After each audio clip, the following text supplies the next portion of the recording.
Hello and welcome to the channel. With the speed and decisiveness President Bola Ahmed Tinubu has taken with some of his decisions and policies so far since his inauguration, you will be forgiven to expect the same tenacity as he looks to appoint ministers for his cabinet. But 1 month after, Tinubu looks to be moving at the same pace as his predecessor on that front. But could it be because of the price attached to the ministerial positions? Are they on for the highest bidder? Subscribe, like, share, and comment. Thank you. Ministerial slots for sale. A lot for good and for ill has happened in the country in the 1 month since Asiwaju Bola Tinubu, former Lagos State Governor, took oath of office as the President and Commander-in-Chief of the Armed Forces of the Federal Republic of Nigeria.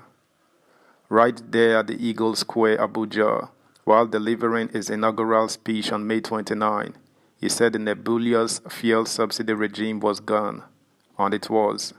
As if waiting for that pronouncement, the Nigerian National Petroleum Company Limited (NPCL) on Wednesday, May 31st, hiked the prompt price of premium motor spirit (PMS) nationwide, ranging from 448 naira in Lagos State to 557 naira in Borno State.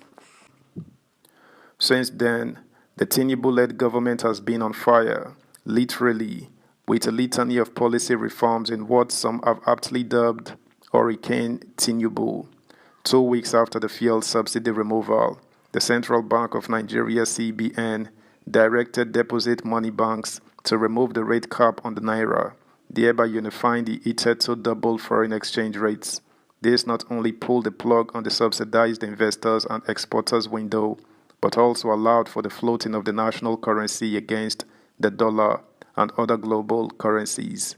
Before then, the CBN governor, Mr. Godwin Emefiele, was suspended from office and subsequently arrested by the Department of State Securities (DSS). Speaking to a group of Nigerians in Paris, France on June 24, Tinubu said the fiscal regime Emefiele superintended was rotten, and most Nigerians agree that Emefiele underperformed, although his tenure saw to the lowering of the non-performing loans of Nigerian banks from 30% to below 5%, yet inflation rate rose to over 24%. Naira lost over 70% of its value under his watch.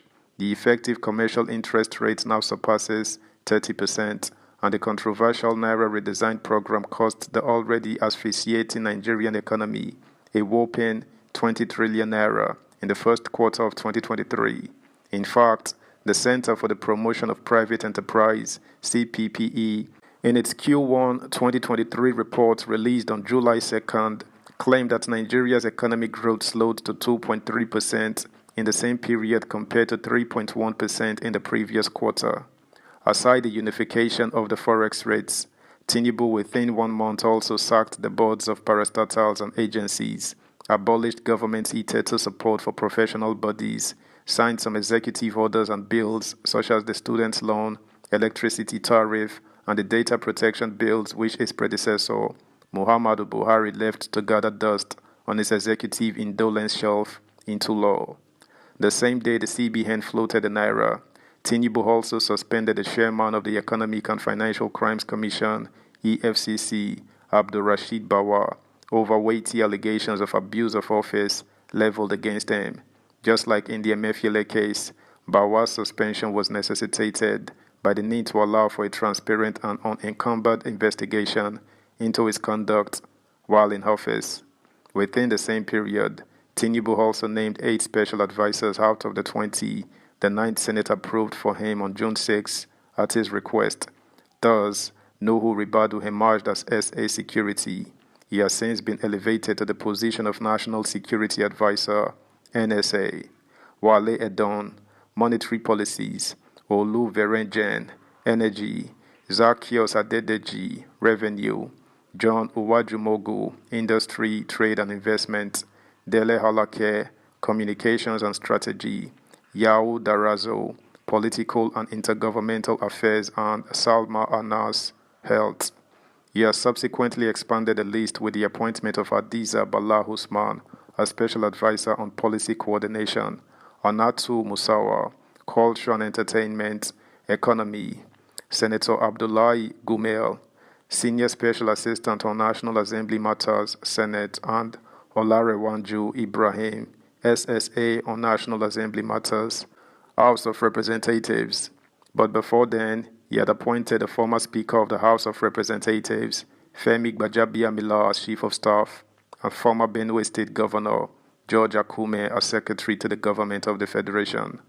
With the appointment of a new Chief of Defense Staff, Major General C.G. Musa, Acting Inspector General of Police, Kayode Egbetonkun, Chief of Defense Intelligence, Major General EPA Undiandenye, Acting Comptroller General of Customs, Adeniyi Adewale, and the service chiefs across the three branches of the armed forces, Tinubu, it would appear, is keeping to his pledge of hitting the ground running. While some of these weighty decisions have impacted many Nigerians negatively, even if it is in the short term, as some insist, many still believe that Tinubu's proactiveness is by far more beneficial to the polity than Buhari's leadership, letter G, in 2015. However, many Nigerians find it curious that the same Tinubu who has been able to take these consequential decisions, not minding whose hawks is God, is finding it rather difficult to appoint ministers as he steps into his second month in office. The tentativeness of the president on that score reminds many of Buhari's inability to appoint ministers or noisemakers, as he called them, 6 months after taking his oath of office. Though nobody expects Tinubu to travel the same disastrous Buhari route, most Nigerians worry that the longer he delays, the higher the risk of creating an ignoble market for unconscionable political jobbers who peddle influence and hawk political offices. Already, the media is awash with stories of desperate political office seekers who have been swindled of millions of naira by the new kids on Nigeria's power block. The question concentrating many discerning minds right now is whether it is true, as alleged, that the major, if not only transaction currently going on in Abuja, is influence peddling by those close to President Tinubu. They are unabashedly hawking ministerial appointment, both real and fake, to gullible fortune seekers in the corridors of power. Many believe that the stories making the rounds are true. Such people aver that never in Nigeria's history has the business of selling ministerial slots and other appointments been so openly brazen. Sadly, those accused of this malfeasance are people in the president's innermost political circle. Whether such stories are true or not, the fact remains that Nigerians, weary of the country's recent leadership recruitment tragedy that brought the country to its knees, are becoming worried about the delay in ministerial appointments. Many had expected that a president of Tinubu's political sagacity and experience with a huge reputation for headhunting talent would have had his ministerial list ready even before his inauguration to avoid his burgeoning cesspit of corruption and scandal. That's the news, guys. Thanks for listening. Until next time. Bye.